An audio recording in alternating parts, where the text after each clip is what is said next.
Hello and welcome to another episode of the Lebenspraxis podcast. I always struggle a bit to do these intros. I don't feel always so happy with how I do it. But here in this Lebenspraxis podcast, we talk about all sorts of things concerning the idea of the Lebenspraxis, which is the idea of living life fully. That's catchy, no? All right. Today I want to answer some comments.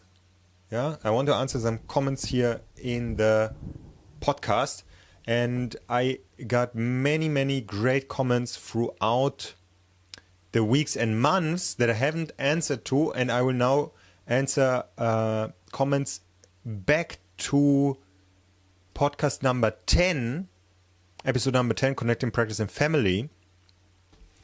And there were a few questions by someone writing under the pseudonym Frank Meyer. I will read it out. It's public, so it should be okay to read it out here. So there are four different questions here that Frank Meyer is addressing to me. First one. How do you and your family finance yourself, and what are your thoughts on that? Do you live for rent or did you buy a property? How do you plan for the future in terms of financial safety? And what are your thoughts on the modern concept of financial freedom?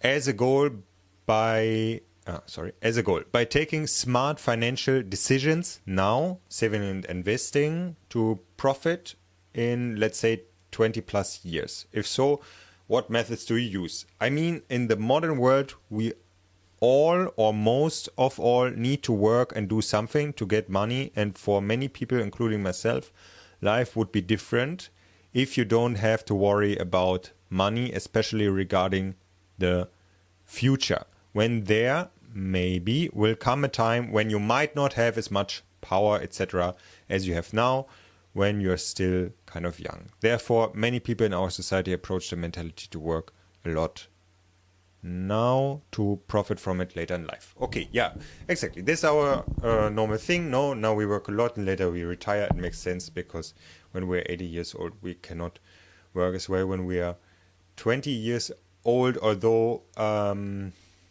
maybe we can phrase this a bit more positively. Now we can work a lot when we are young and we work a lot. So later that when we cannot work anymore, we can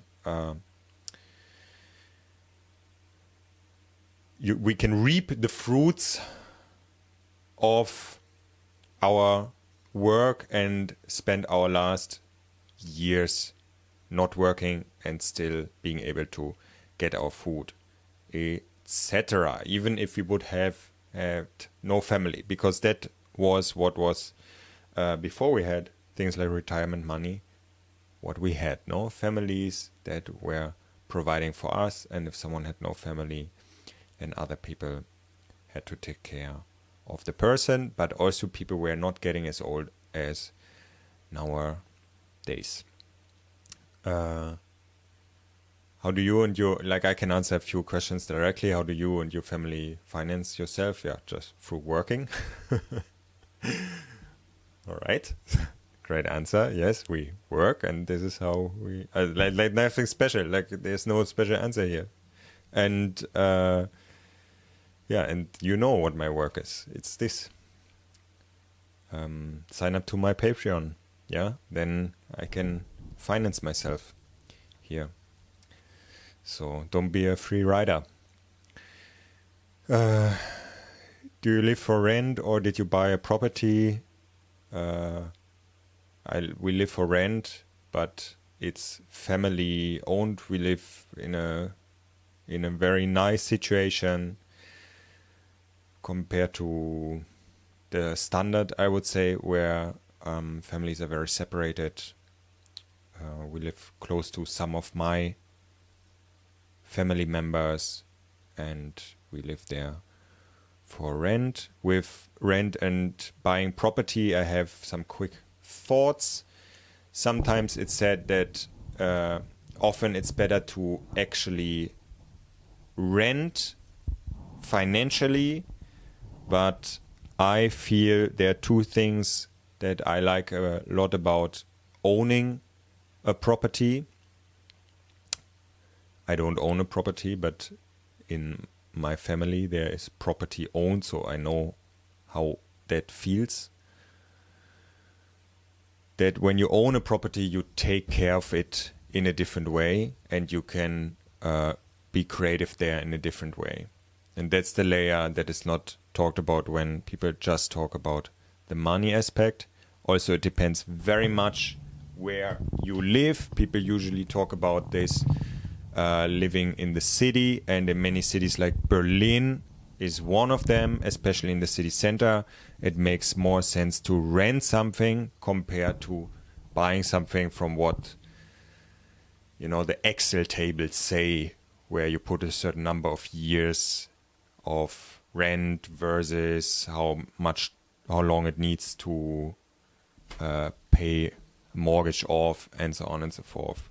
Yeah, so Berlin is not a good place for buying anymore. That changed in the last years, whereas when you go to Sachsen-Anhalt, you might get something there for €1 because people are happy that someone else is going into their village. But what I want to add as well is the thing of having property and then giving it further to your children, and then throughout the years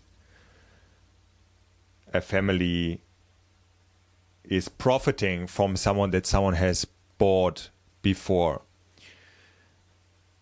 Maybe my very left communist listeners won't really like this thought, and I can understand. Definitely you can discuss about ownership to some extent. In my opinion, for me personally, there is a limit where you can go with being against ownership, but something like owning land can be definitely discussed if it's not something that is more borrowed for a certain time from the society. Anyway, what is clear, land ownership throughout years can make quite a difference for a family. So sometimes when you make when you calculate if it makes sense to buy something, I think it makes sense to not just think about yourself, but also the generations after you. What else was there about financial safety? I'm working for myself, so I have to take care of my financial safety. In that sense, it's also not a question. Like, it's not a question if I do things about saving and investing. If I don't take care of my later life already starting now, then this can be only called completely stupid. So I'm not employed by anyone. I'm not working for the state or something like this. I have to take care of this completely myself. Also, I don't have to. Some people that are self-employed in Germany, and that gets made more and more, have to pay into the state insurance, which I don't have to do. I'm happy that I don't have to do it because, yeah, it's said that it's safe. All right, I can believe that, but the return that you get is not very great. So I'm happy. I'm very happy about that I can decide this myself. I'm always happy when I can decide things myself, and that's also why I work for myself and not for anyone else. Okay, I think this is answered. I'm personally not interested in retire early. How is it called? FIRE, no? FIRE. What is the first one? Financial independent, retire early. I'm not interested in retire early. I don't want to retire. This is my life. What I do is my work.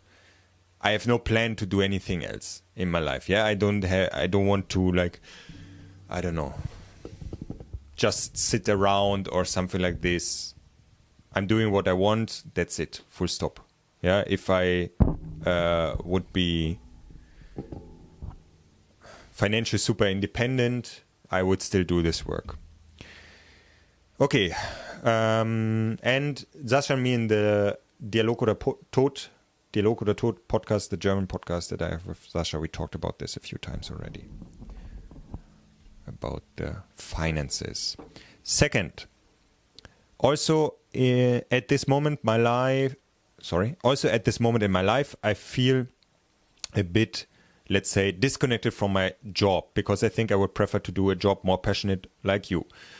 I guess where for me it seems to really fit, because you are leading from the front and teach something you're really passionate about. I guess most of the times experienced by yourself, enjoy and practice by yourself a lot. But being a self-employed teacher or coach in the field of, let's call it sports, can have some disadvantages and risk, because for example, what will you do when you have an accident, which I don't wish for you, and lose a leg or something? Thank you that you don't wish this for me. Because I thought for a moment that you might. No, okay. And lose a leg or something. Did you invest in insurance? In some ways of physical practice, you might not be able anymore to show people, for example, how to do a heavy back squat, even though I know that you practice as a lot more to offer than the physical part. It's still something I ask myself. I'm just curious, because what I do so far is some kind of a typical, and my parents would call it more safe way, because I graduate to become a sports teacher in public school, where you got quite a safe income and other advantages when you work for the government, etc. pp. You will know. Okay. Yes, good question. So first of all, yes, there are insurances, yeah, but in a sense, I don't need such an insurance for my legs, because if I lose my legs in an accident, I can still continue to work. My work is not just physical, and if I would need to switch completely away from the physical, from my abilities, I would be able to do that. No problem, because I can teach how to be productive, how to have focus and blah, blah, blah. These are main things in our society today, and I would definitely not be out of work. Also, I would then just more focus on the philosophical side of my work. So I put myself up in a very holistic way, like my Lebenspraxis idea, and it's not based on my physicality. As long as I have a functioning brain, I'm fine. If I don't have a functioning brain anymore, okay, that might be a problem, but then the question is, then the questions become a bit more complex. One thing about this passion thing, I would recommend for everyone that is asking themselves the same question, like Frank Meyer, about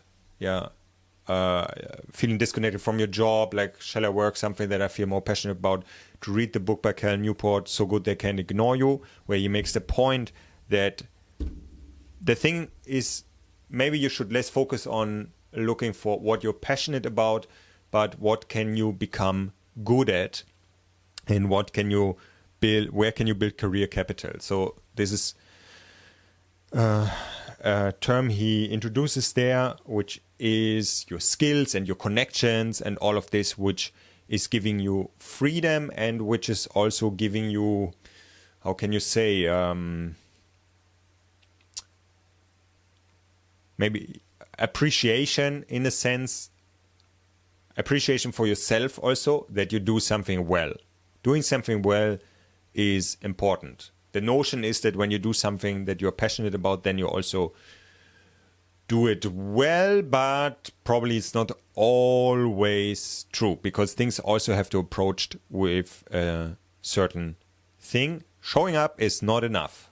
That was the key where I could say the phrase. Showing up is not enough. I do something I'm very passionate about, but it's not just being passionate about and being like super interested. It's also every day doing the things that need to be done. Yeah. And I understand that many people go the safe route, And that's also fine. It's definitely not something I do. I feel my route is very, in a sense, unsafe. I create something that I create from myself, that is not there in this sense. There are similar things, but I'm doing my own thing. And obviously there is a lot of danger in that involved. I can fail. And this has to be clear for you if you want to do something like this. And it's not safe or unsafe, but there are many different things on the scale. Like there is not just employed or self-employed, but there are, in that sense, things in between. Yeah, I'm working more entrepreneurial, you could say, whereas other people are self-employed but don't have to search for work. There would be, for example, a lawyer, yeah, that just has a sign on their fence, or it's just listed somewhere in the internet and people just call. That's a complete different self-employed life from the life that I live. Yes, so shall you do what you're passionate about, or shall you stay with the safe thing that you're not passionate about? Obviously, this cannot be answered here directly in this podcast. I would recommend to read the book of Cal Newport. I think, yeah, especially because it gives a bit of a different perspective from the passion perspective. Although I have to say I'm one of the people that really does what they are passionate about and always did it. And I started early with it. It also definitely helps, but you can also start later. I know people, but as I said, it's also about working and doing the work. And I also want to say, to become a teacher in sports for school, that's something that sounds for me, or that is for me, something that is very important. And you can also become a surf teacher in the Bahamas and teach rich US Americans how to surf. Yeah. All right. Let's have this just in the room, yeah, as two opposites. That passion is not always also maybe the thing that leads us to the good life. Okay. Third question. Do you perform some kind of self-care health routines almost every day at a fixed time? What does it consist of, and how are your thoughts on that? For example, a morning routine, meditation, stillness, romp, etc. Yes, morning routine. Everyone needs to do a morning routine. If you don't do a morning routine, then, yeah, what can I say? Apologies from my side to you. Okay, so morning routine, yes, that's a given. Obviously, I'm not a machine, so I don't do every day of my life the same thing. But there's a proof that I do a morning routine on, at least for many days. There is a proof online that people can see. That can be also seen from my Patreon, where at the moment where I'm recording this, we do a 1 hour movement routine. There are certain things in the morning routine that are important, and since the question is about me, I answer what is important for me. For me, it's important to connect with myself, to connect with that I'm alive, that I'm there in the world. So this is a more meditative and awareness aspect. I really like things like breathing. It's not something that I do every day, but the connection to yourself and to the environment through the breath, I feel is very strong. And then movement is there, as you know from the morning routines. Movement gets you going, brings you from the sleep into the waking up. It's good if you have some sweat also, and it helps me to get this done. So even if I have a computer day where I just create material or have Zoom meetings with people and don't move so much, I know that I moved 1 hour deliberately in the morning, for example, did some strength training. This is what we do at the moment.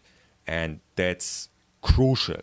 Yeah, that's crucial. It's really, I really want to phrase it in a way that there's no question about if you should do it or not. You should do it. And yeah, one more thing that I like to do in the morning is to contemplate, to reflect, and to be creative in that sense. So at the moment, it's still not super early, but it's like 9:26. So how long do I film already? 20 minutes. So I start to record this at 9, basically transitioning my morning into this work of creation. Here I had also a meeting in the morning today, but my ideal morning meeting time is very reduced, maybe just a short call with one of the groups that I coach, to check in and to motivate each other and to do a little reflection.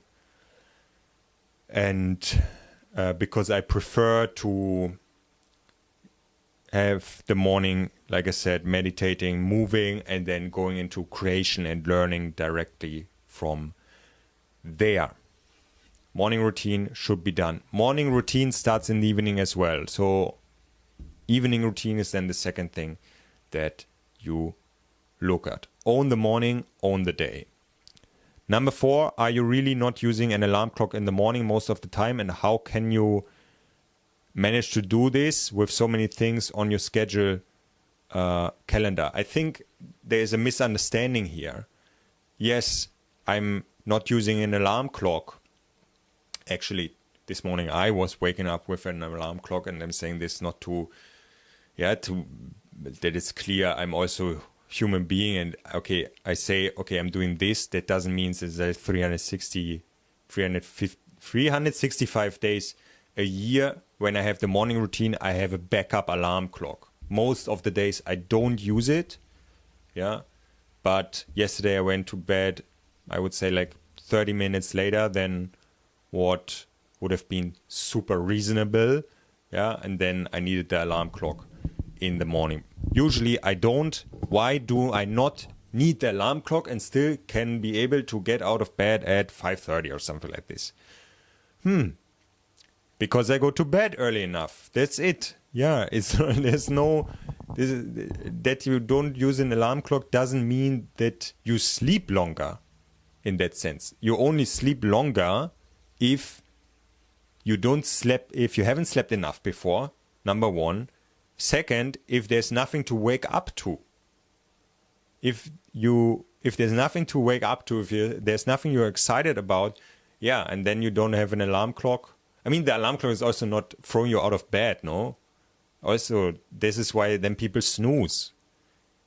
It's okay to snooze for a few minutes. I also do it because I purposefully often put the alarm clock a bit earlier so I have like 10 minutes to stay in this half awake, half sleepy state, because I think this is a very, very important state to realize things. It brings you into a certain, what I can say, like a certain connection with your consciousness. So I use this state, but I don't I don't want to get out of bed because I hate my life sort of thing.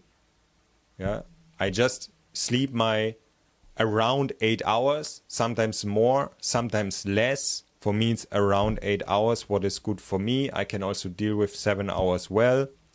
Sometimes if I had heavy days, I will sleep 9 hours, which can be very important if you do a lot of learning, if you do a lot of physical stuff, if also you stand a lot in front of other people. But I'm just sleeping enough and that's it. And this is what I feel is the thing with the alarm clock. You only need an alarm clock, in my opinion, if you don't sleep enough. Like this morning, I needed an alarm clock, because it would have been great for me to have another 30 minutes of sleep.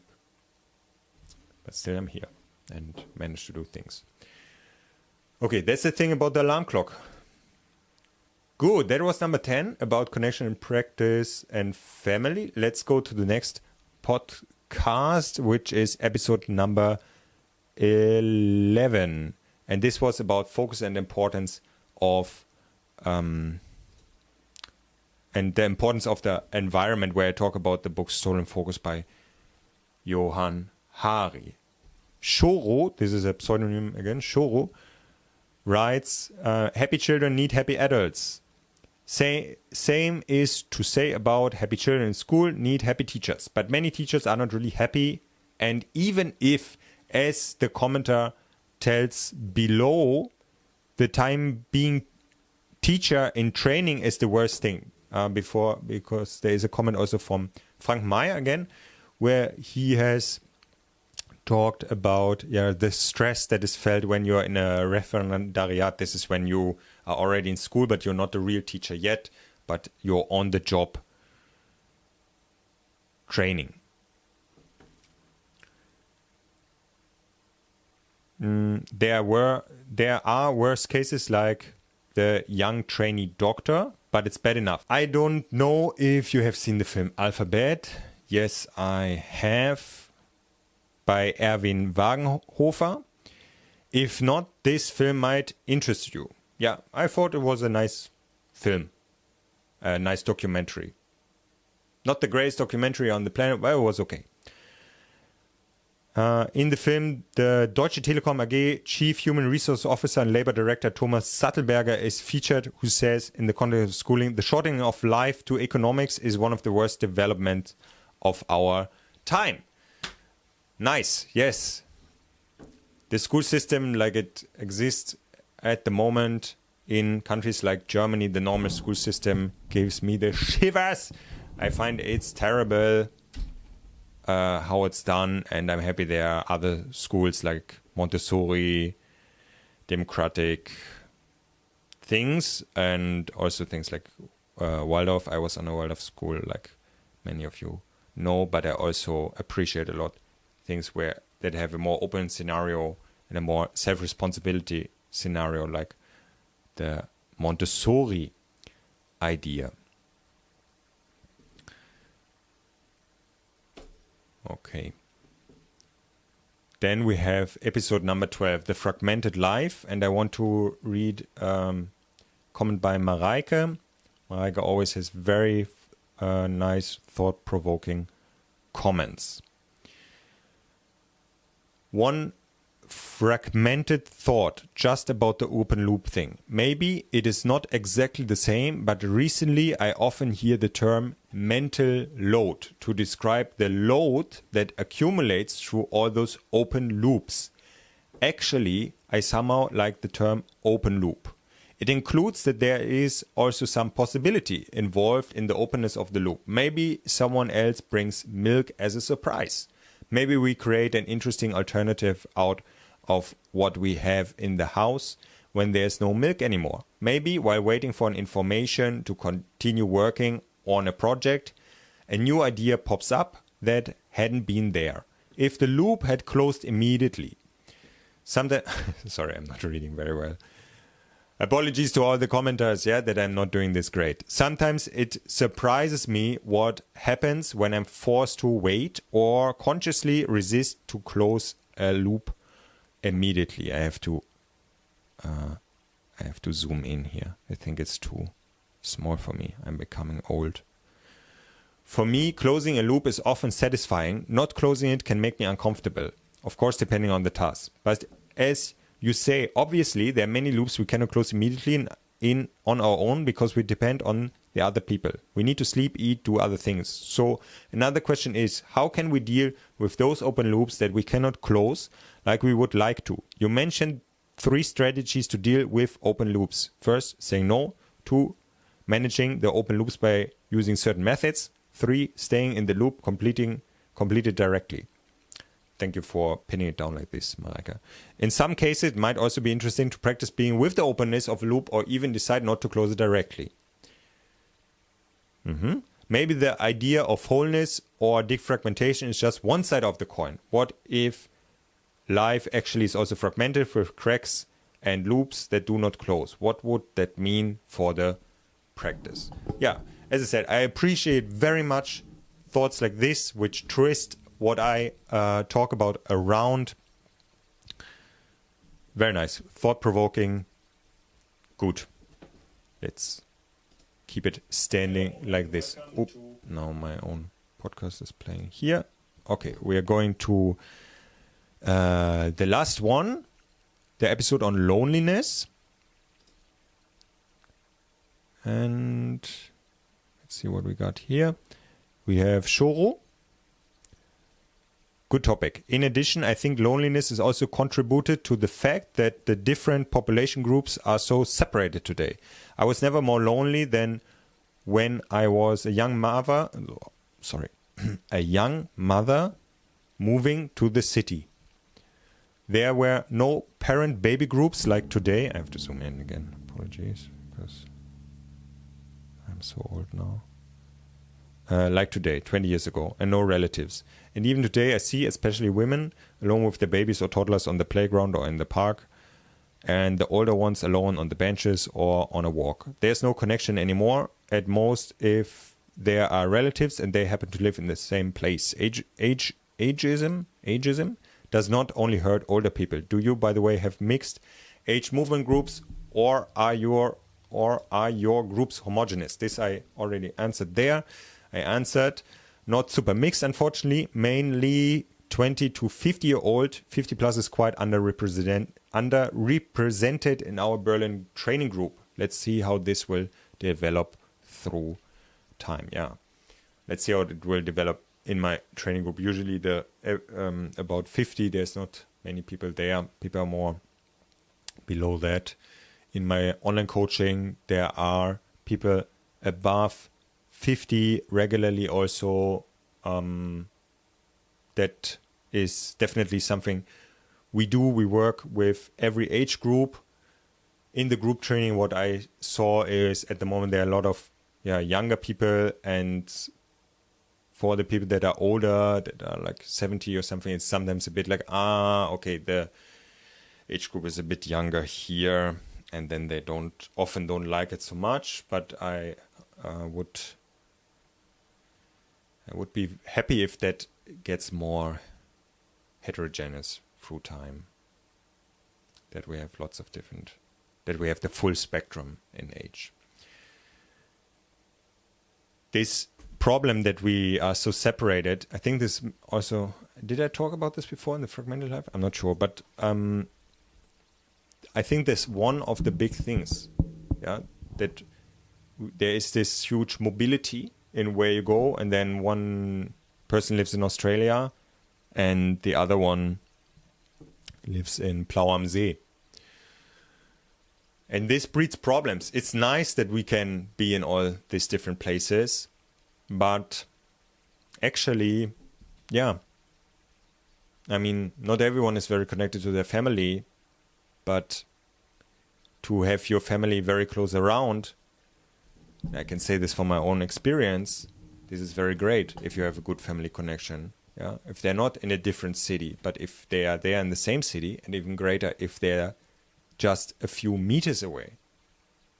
Yeah, this old school thing. I know this is not very common anymore, but I can tell you, if you have a good relationship with the family members that you live close by, then that can be very, very beautiful.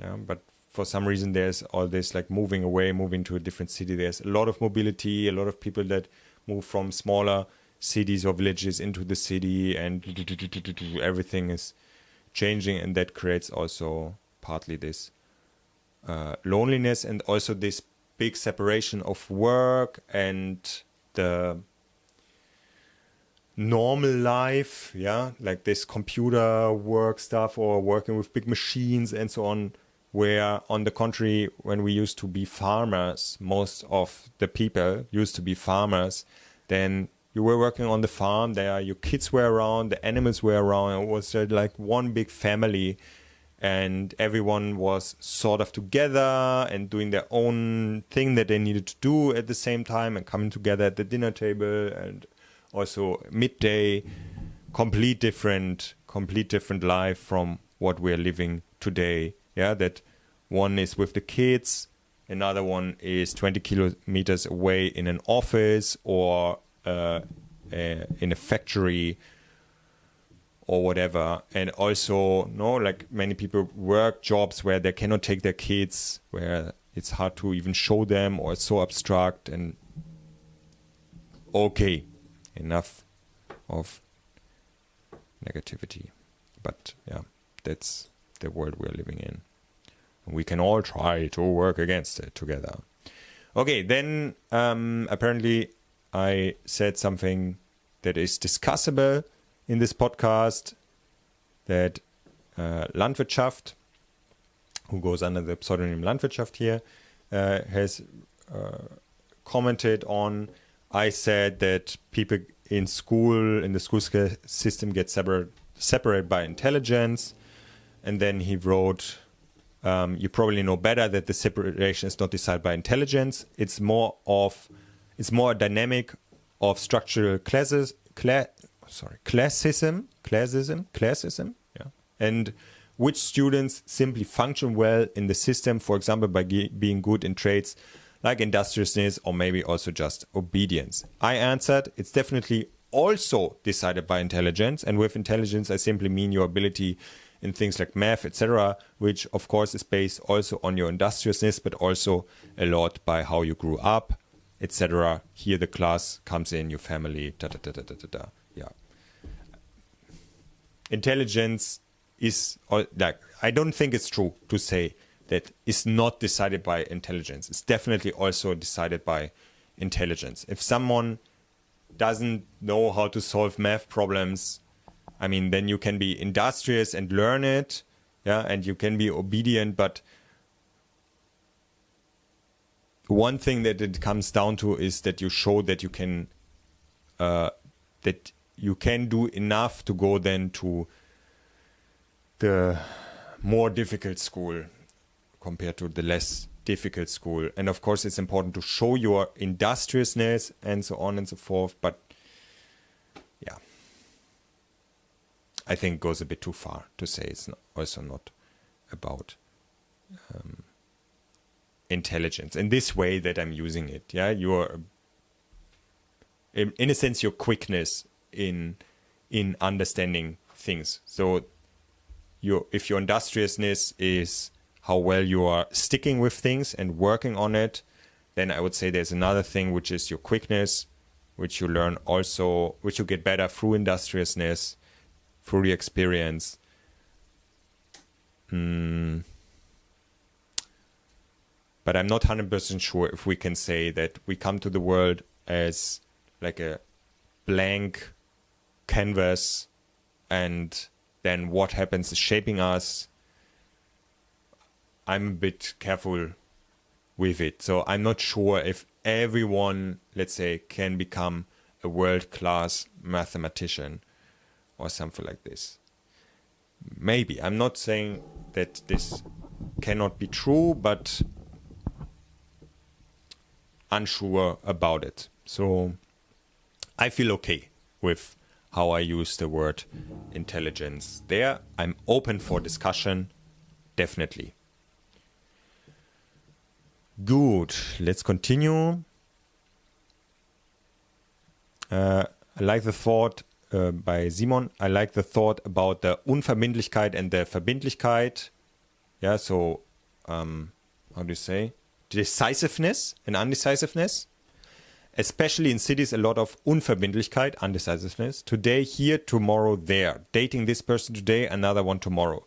Too many third places, too much FOMO, too many events going on at the same time. A week is always 7 days. You can just fit a certain amount in there. Point. Time is not unlimited. A week is 7 days. If you put more and more into your time, it's what a friend of mine called Inflation an Tätigkeiten. Inflation of doing things. So they lose meaning and depth.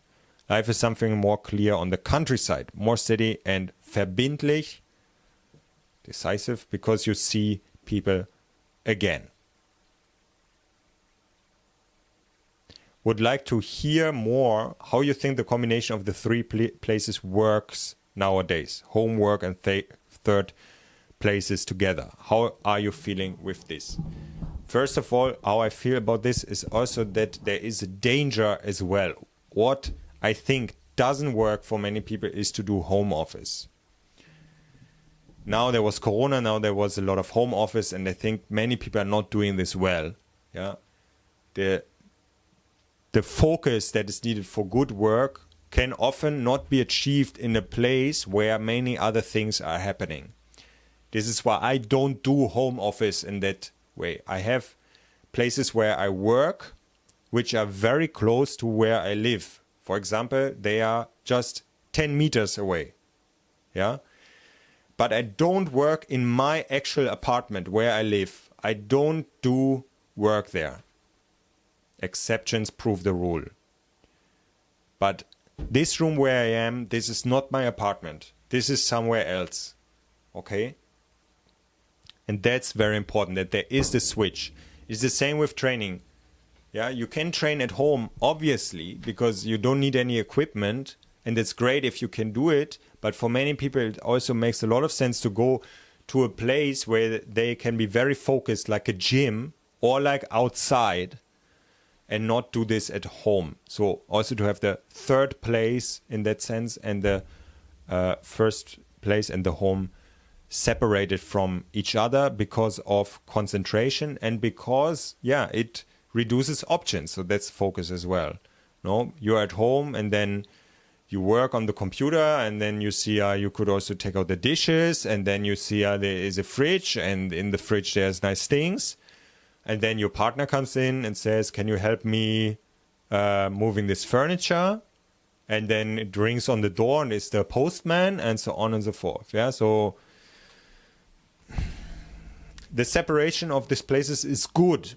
I just think it doesn't need to be separated by 20 kilometers. That's the thing. That's on the farm. That's the thing on the farm, no?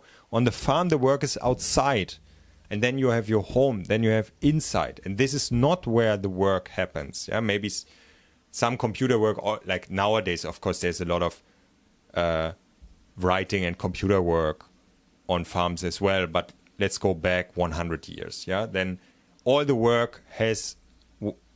farming work has been done outside or in the barns and so on, not in the home. And that works very well.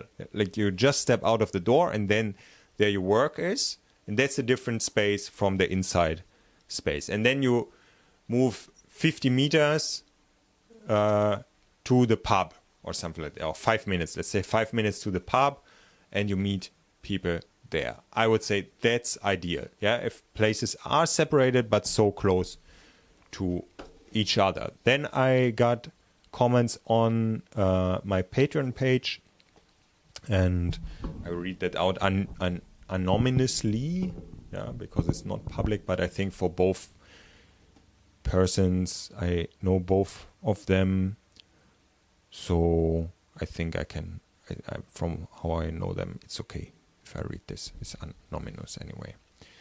Okay. Thank you, Josef, for this analysis of connection and feeling of loneliness in our modern society and the Stone Age. Wanted to share some thoughts or some esoteric thoughts that came to my mind during listening. So first, loneliness is a core experience of human being, for without it, we couldn't feel the contrast of the warm feeling of belonging and deep connection. Also, there are a lot of important internal processes in moments of loneliness. I think what you're talking about a lot is not the physical state of being alone, but feeling disconnected and therefore isolated from other human beings around us. Being lonely and experiencing moments of disconnection, even in our deepest relationships, is unavoidable in our existence and shows us the persistent cycle of connection and disconnection. The magic of reunion and connection at first sight, reminding us of the effort to reach out for and maintain the connections in our relationships, but also the importance to separate yourself, so that you are energetically able to show up for your loved ones in your most truthful way, or the hurting but also liberating experience to separate yourself from what is harmful. I don't think that there is a problem with committing to something, but also no problem with wanting to experience a lot of different spices of life or a practice or whatever, because that's also a requirement for a good life in our complex world. To sometimes stretch the frames to see which qualities, truths, routines you want to live in. Of course, no practice or community and therefore human life can ripen without consistency. But I would never underestimate the impact of short moment connection with a human, a practice, nature, or whatever can have on one's life in a good and bad way. I think often the precious experiences can be found right on the other side where you would position yourself, always dependent on what we witness in our previous life. Yeah, thank you very much also here for the thought-provoking comment. There's one thing that I commented on. I said this sentence I struggle with, but also no problem with wanting to experience a lot of different spices of life or a practice or whatever, because that's also a requirement for a good life in our complex world. The statement that it is a requirement would need to be explained to me, as I intuitively do not get what the argument would be to untermauern this. This means to give it a stronger foundation. Like I would really need an explanation why this is a requirement for a good life in our complex world to do this. I really enjoyed this comment. It helped me to understand the topic further. Then there is another one. I also, and this is related to the first comment, I also have the notion that both is true. Times where you experience strong connections and times where you are facing loneliness. Both internal states have their value, and without times of reflection, which may come when you're lonely, you maybe won't be able to see which connections are worth sustaining and which you should abandon. I also wonder if there's more need of loneliness these times. I know people who absolutely can't tolerate being alone. There always has to be some kind of entertainment, like the story you told of that guy you can rent to go to a restaurant. Those people often have lots of connections, but if you take a closer look, you can see that there are few meaningful ones. Being around people has become a habit. Being a mother of a young child, I feel the strong urge of wanting to be alone for some times of the day. It's wonderful that I'm constantly surrounded by a person I love deeply, but on the other hand, I really long for stretches that I can organize my mind and thoughts. So maybe it's more about being alone than about being lonely, because even when I seek that loneliness, I know there's still a connection. And I answered, yes, I agree very much. I forgot to speak about the differences between spending time alone and being lonely in the podcast. If I do not spend enough time alone, I become pretty unusable. And I personally can spend a lot of time alone without feeling a problem. But I have strong bonds to people around me. Therefore, in my daily life, I regularly spend time alone, but I am never lonely. This is how my personal situation is. For me, it's very important to spend time alone for the same thing that the commenter wrote about, to organize my mind and my thoughts and to go through things and so on. And this I can do best alone. I know there are people that can do this best with other people, in conversation with other people, but for me, it works best alone. So I really need this to refresh and to function properly in that sense. And at the same time, because I have strong bonds to the people around me and to my family, I never feel lonely, I would say. Maybe I need to explore also a bit, but this is how I feel about it. So I have no problem with being alone. I'm alone. I love to be alone at the same time, and at the same time I'm not lonely. That's two different things, I would say. So thank you very much for introducing the difference also here. I really forgot to talk about this in the podcast. I think this is such a crucial detail, actually. All right. So thank you very much, everyone, for the comments. Apologies again that I'm not always so good in reading them out, but you can help me. And now I teach you something about writing. Some of you make sentences that are super long. And especially in the English language, this is not the best practice, especially in the internet if people are reading on screens. If people are reading on screens, if people are in the internet, it's better to make short sentences. Yeah? And if you can make pregnant, we say, like pregnant in German, like down to the point sentences, short sentences that are down to the point is also more easy to read it. I take the blame on me, full ownership of that. I'm struggling also here on the computer, on the screen, to read properly in a good speed without taking my time before, like to stay in the flow here for the podcast. But commenters can help the people to read their stuff if they take a little bit more time to make nice sentences that are not so long, because some of you are making sentences where you try to compete with Thomas Mann. Okay, thank you again for the comments, because as you see, a lot of things happened to me when I read the comments, a lot of good ideas, lots of thought-provoking stuff, and I think it's similar for the other people. So have no fear of publishing your thoughts on one of the podcast episodes, on any other thing that you see me posting. It has value. Your thoughts have value.